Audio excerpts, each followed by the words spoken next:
Well, the GOP's convention is next week, and voters are wondering if President Trump will announce his running mate before then. Now, the three names that reportedly are at the top of his list right now include North Dakota Governor Doug Burgum, Florida Senator Marco Rubio, and Ohio Senator J.D. Vance. We've also heard that Senator Tim Scott has been in the mix as well. Now, some are arguing that Vance, a leader in MAGA world, is actually best positioned as the youngest at 39 years old.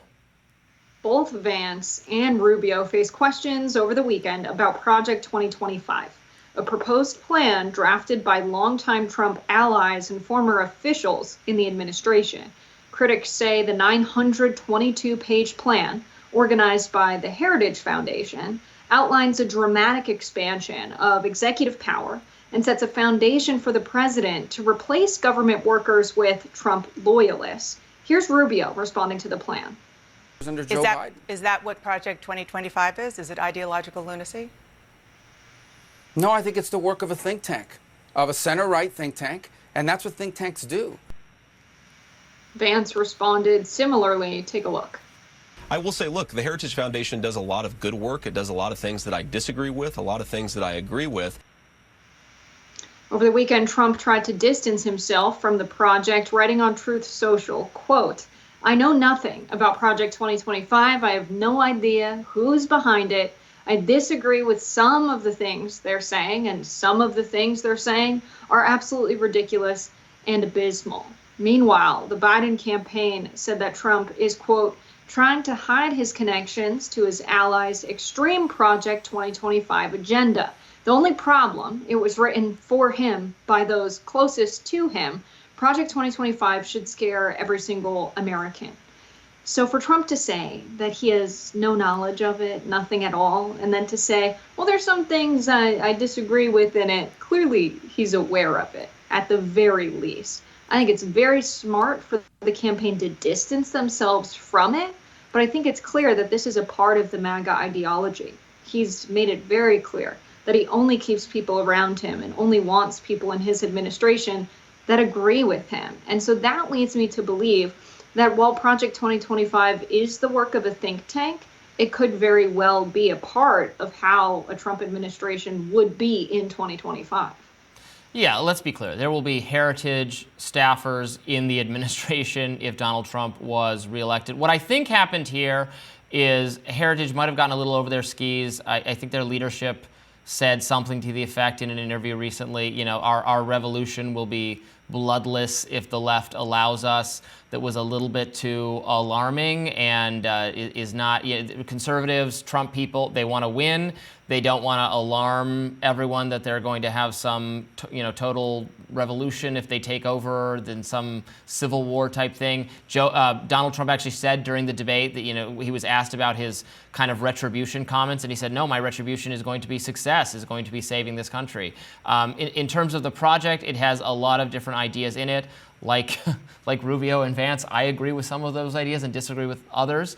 I think, we've had this debate before, Jessica, and I'm sure we will have it many, many, many times in the future. But I do think the government is too deferential to the administrative state, that too many of our policies are not crafted by our lawmakers, but are crafted by a permanent bureaucratic class that is not accountable to the elected officials or to the American people, and are not subject to democratic forces. So I support the idea that if a president is elected with a mandate to have different policies, that they should not be willfully obstructed by the permanent bureaucratic class, as we saw very recently with COVID, with so much very questionable policy, both in terms of the mitigation efforts undertaken by the CDC and by the research policies that may have caused the virus in the first place being outside the window of political consideration. I mean, the top politically appointed selected person, President Obama, was unable to stop them from doing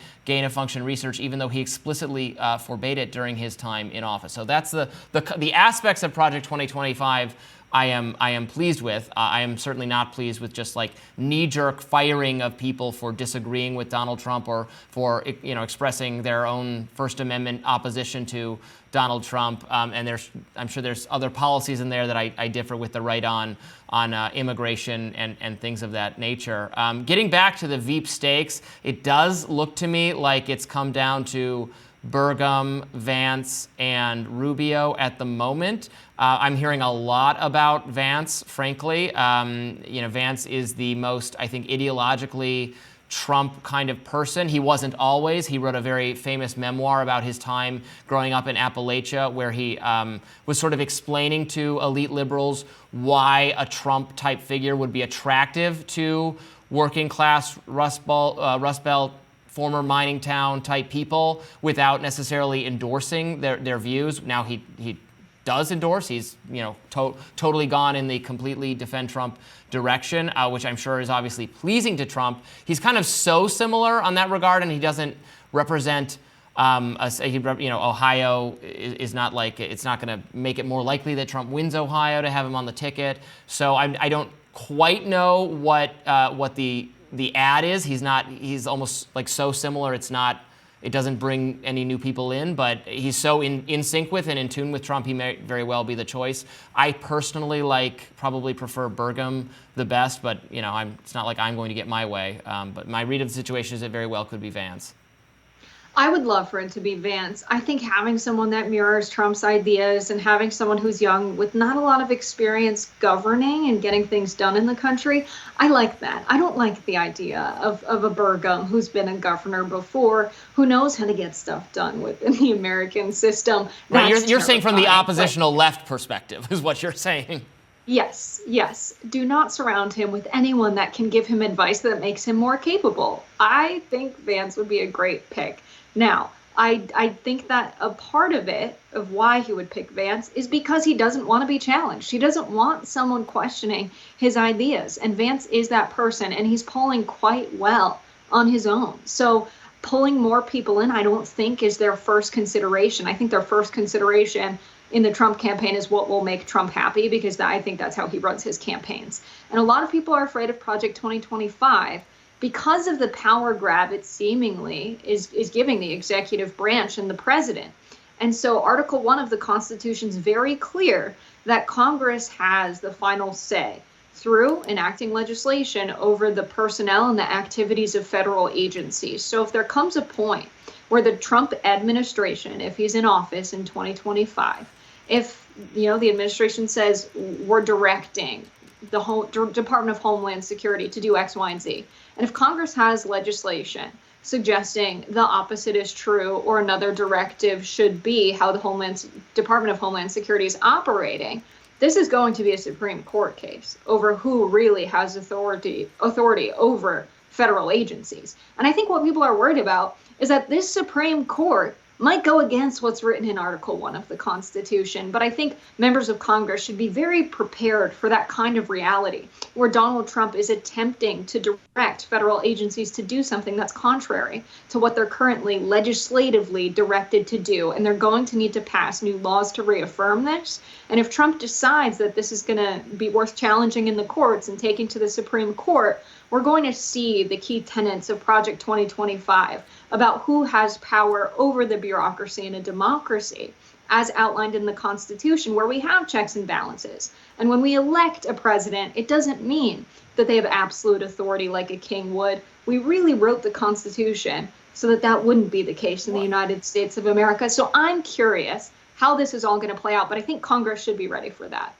For sure, I agree. And actually, I think the Supreme Court agrees that it should not be the executive branch in sole charge of decision-making and policy-making and telling the agencies what to do. My read of that Supreme Court decision is turning it back, just like you said it should be, the way it was in our Constitution. It's the legislature, it's Congress that needs to craft more specific laws instructing administrative agencies on how to behave, and that the Supreme Court's view is that there's been too much deference shown to the agencies themselves, and they've been operating independent of congressional clear direction from Congress. That's what our founders intended. Our founders intended the legislative branch to be the most powerful branch The Congress was supposed to be the branch that declares war. The president just carries out the war. The president carries out the agenda of the Congress. That has changed dramatically over the last 100 years. You know, you can point to figures like Woodrow Wilson and FDR for taking much more power for the executive branch in more recent times. You can point to people like George W. Bush on the kind of national security front, the massive power grab, again, with a willing Congress. Much of this is because Congress did not fight back. They said, sure, do our job for us. We're just going to go on TV. We're just going to be pundits. And it's, I think it's been a big problem. One final thing I'll say on the VEEP speculation. One reason I think Trump might, at the end, not end up picking either Vance or Rubio is that I don't think Trump likes to share the spotlight, nor, frankly, does most other political candidates. Hillary Clinton famously picked the biggest non-entity of all to be her VP pick, Tim Kaine, someone whose name I think we struggle to even remember because she wanted to be the star.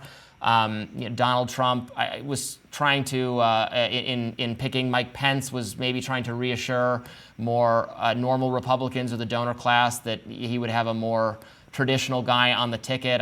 Mike Pence, I don't think was ever in danger of overshadowing him.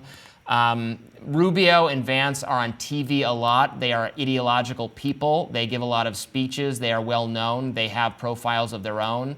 And I don't know if Donald Trump, if that's really what he is inclined to pick. So I'm still, at the end of the day, kind of betting it won't be one of those two, but that's just kind of a hunch. I'm not willing to put money on it, unlike my predictions I made over the weekend that Joe Biden will indeed be on the ticket.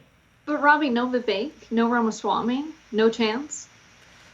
I don't think so. In fact, I think he's explicitly said no to that. You could get Ramaswamy in the cabinet, though. You could definitely have Ramaswamy in the cabinet. Nikki Haley also definitely out because he said no to that.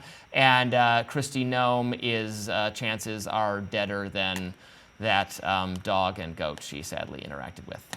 So, more rising right after this.